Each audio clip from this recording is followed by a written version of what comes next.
www.lascène.info. Nous avons la grande chance, le plaisir et l'honneur, il faut le dire, d'avoir ce soir avec nous Richard Bohringer pour ce spectacle dans le cadre du festival Poquelin de l'ami René Rébaud. Bonsoir Richard. Bonsoir. Alors Richard, un spectacle ce soir qui va se faire évader beaucoup de personnes. Vous y parlez de l'Afrique évidemment, chose qui vous tient à cœur. Vous y parlez des amis, des disparus, des vivants. Et pour cela, nous on vient vous ennuyer en ne pas vous faisant mettre en condition et en vous parlant avant. Vous voulez nous dire un petit mot de ce spectacle ? Ouais, c'est de la tradition orale, quoi. C'est d'une absolue... en tous les cas, les qualités fondamentales sont l'absolue sincérité émotionnelle et de mémoire. J'ai un devoir de mémoire par rapport à mes potes, c'est vrai, mais je parle des vivants. C'est une tradition orale avec à peu près 70% d'écrits et 30% qui sont selon l'humeur du jour, du public, de ce que j'ai lu dans le journal. Il y a à peu près sur 2 heures à 2h30 ou 2h15 de spectacle, il y a à peu près 25 minutes qui sont en dehors de l'écriture, quoi. Voilà. Et qui vous sont suggérés évidemment par la quotidienneté de notre vie, bien souvent. Et je sais que vous y tenez. Nous avons parlé pendant une petite heure sur le port de la Seine. Nous n'avons pas parlé du spectacle du tout, d'ailleurs. Nous avons parlé de tout ce qui vous met en colère et tout ce que vous voudriez qui change. Alors, est-ce qu'on peut en faire un peu le tour ? Pas le tour, mais en parler un peu de ça aussi. Écoutez, ce qu'il faut, c'est que les plus humbles et les plus modestes trouvent aussi une place dans la société d'une façon un peu, qu'on leur donne un peu plus de dignité, quoi, quand même, au lieu de leur retirer le droit républicain à la révolte, le droit républicain à s'opposer discours qui ne leur convient pas et surtout leur permettre d'accéder à une vie meilleure. C'est un vieux rêve que portent toutes les femmes et tous les hommes qui ont une sympathie pour leurs semblables, quoi. Une sympathie et une lucidité. Moi, j'ai la lucidité par rapport au bonheur que j'ai de faire mon métier, mais tout le monde n'a pas cette chance-là. Bien des métiers se font parce qu'il faut manger, parce qu'il faut... Voilà. Donc, moi, je suis étant du plus grand nombre, il est évident que je suis du côté du plus grand nombre. Je ne suis pas ni... je ne fais pas partie du showbiz. Je ne suis pas... Vous n'êtes pas dans le moule ? Je ne sais pas, je suis dans un autre moule, mais en tous les cas, je ne fais pas partie de... Je préfère les sentiers. Enfin, quoi que j'aime les nationales aussi et que j'aime les autoroutes, parce qu'il y a l'horizon au bout et on ne sait jamais de quoi il est fait, donc c'est toujours une aventure de prendre une route. Mais oui, j'aime la route. Mais il est vrai qu'en ces temps troublés et troublants, parce que je les trouve infiniment féroces, arbitraires, voilà. Donc j'essaye de continuer à exister d'une façon, comment dire, au plus près de ceux d'où je viens, quoi. Voilà. Et cela, on s'en est aperçu, au-delà de votre talent et de votre réputation d'artiste, qu'on ne présente plus, il y a toujours cette humanité, cet humanisme qui vous sert de fil rouge en définitive. Et vous l'avez montré à plusieurs reprises, vous l'avez montré envers l'Afrique, cette patrie que vous aimez tant, je peux dire patrie pour vous d'ailleurs, et puis les plus démunis, les plus pauvres. Alors est-ce que cela ressort dans ce spectacle ? Non, je suis pas non plus, je suis pas saint. Je fais pas partie de... Je suis pas un saint, je me rédempte aussi en même temps en étant humain, je m'adresse à moi-même aussi. Je veux dire, j'ai pas 20 sur 20, loin de là. Hein. J'essaye de m'améliorer, j'essaye de communiquer cette volonté d'amélioration, hein. Mais je suis pas... je suis un homme tout à fait... on pourrait dire... ouais... moi, je me trouve assez ordinaire, hein. Je veux dire, je me trouve assez... Non, j'ai pas de... À ce sujet-là, j'ai aucune prétention et aucune... Non. Non, mais le public le sent bien, même si vous avez la modestie de ne pas le déclarer. C'est pas une modestie, c'est un état de fait. Un artiste, c'est pas fait pour aller dans le sens du vent, c'est fait pour aller dans le sens contraire du vent. Donc, c'est vrai que moi, je suis pas les grands de ce monde, comme on les appelle, et je fais pas partie de leur cours. Voilà, c'est tout. Mais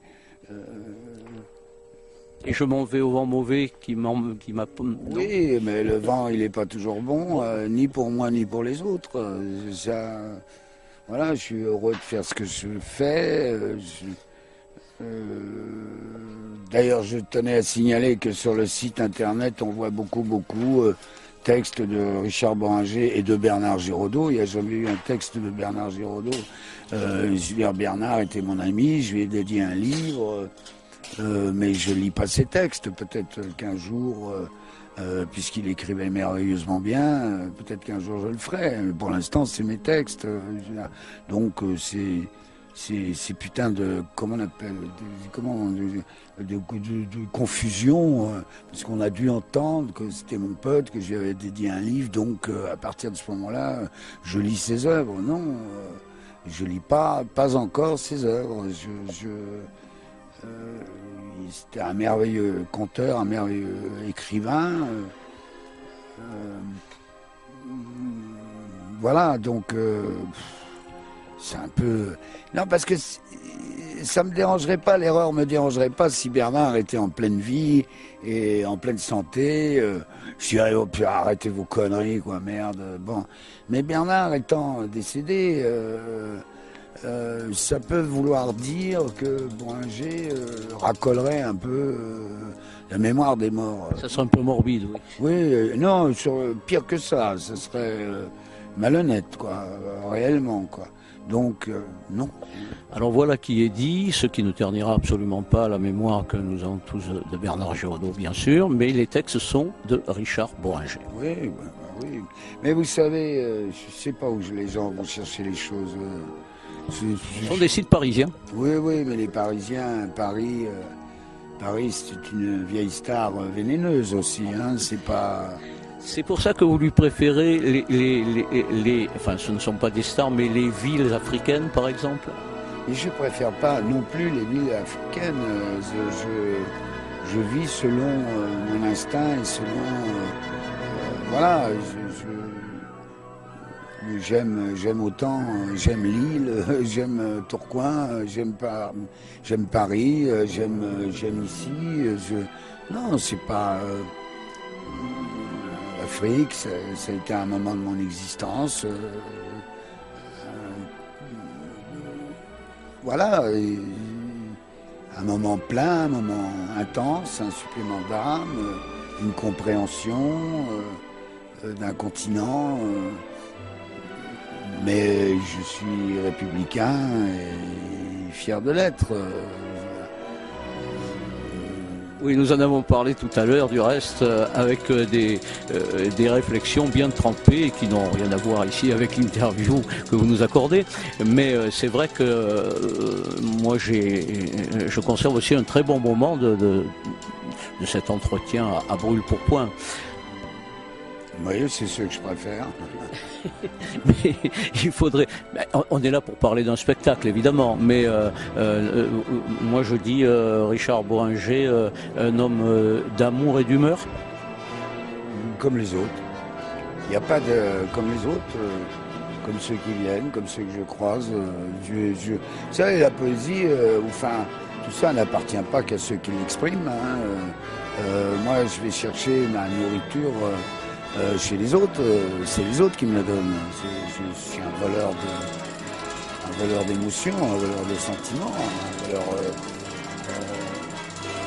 un voleur amical, mais tout le monde a sa part de poésie et tout le monde a sa part de créativité. Et bon, après, il suffit, c'est le plus important, que quelqu'un vous guide vers ce que vous auriez voulu faire, ou vous aimeriez faire. Mais en ça, quoi de plus normal, quoi. Mais enfin, vous êtes un voleur qui restituait avec talent quand même ce que vous prenez du public, il faut le dire, sans modestie. Vous l'avez pas vu le spectacle, alors. Mais je connais Richard Bohringer par ailleurs. Ah non, mais ça c'est pas bien, ça. C'est pas bien de dire, de parler du talent d'un mec quand on sait pas ce qu'il fait. Je veux dire, il faut voir les choses et après vous le décidez, mais moi je marche pas dans La combine. Je marche pas dans la combine, non. Eh ben, en tout cas, nous ferons un plaisir d'assister au spectacle et je suis sûr que les spectateurs de ce soir, même si ce théâtre est de dimension modeste, il est quand même dans un bois qui est fort agréable. Eh bien, je suis sûr que ces spectateurs-là repartiront avec un peu une fleur. Il n'y a pas de lieu modeste, je veux dire. Il y a le lieu et c'est tout, quoi. Il n'y a pas de lieu modeste. Et il y a les âmes qui l'habitent. Bah, il y a ceux qui tiennent à ce que ça existe, oui, en l'occurrence, le patron de ce petit théâtre en plein air, voilà, mais il n'y a pas de lieu. Moi, ça me suffirait pour la nuit. En tous les cas, Richard Bohringer, merci beaucoup de nous avoir accordé cette interview. On va quand même vous laisser, si vous le faites, vous concentrer un peu avant le spectacle. Non, vous préférez... Ça non plus, c'est la concentration, c'est un autre truc. Ça vient pas de repousser les gens, de dire non, attendez, l'artiste est en prière. Je prie assez comme ça toute la journée. J'ai ni besoin des églises pour prier, ni besoin de me concentrer. Je me réveille concentré.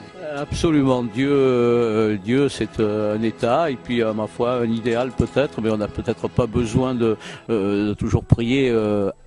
Vouer ses prières à quelqu'un, mais peut-être à l'humanité. C'est un grand mot, je suis un peu pompeux là, mais c'est ce que vous faites aussi quand même. Et, en tous les cas, merci. Je suis pas pompeux. Non, moi je suis pompeux. Il faut gommer. En tous les cas, merci beaucoup et nul doute qu'on vous accueillera encore avec plaisir, comme toujours ici. On vous avait accueilli à Toulon il y a quelques années pour un spectacle sur Toulon. J'étais modeste intervieweur aussi. Sur le port de Toulon et vous nous aviez reçus, oui, et vous nous avez reçus avec autant de gentillesse. Il était une fois à Toulon, des années, et des années. Ouais. Alors, non, j'espère l'année prochaine recommencer cette tournée ici dans le bar, enfin. Alors, j'espère recommencer tout ça et vivre assez longtemps pour le faire le plus longtemps possible. Eh bien, nous vous le souhaitons. Merci, Richard. Merci.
www.lascène.info.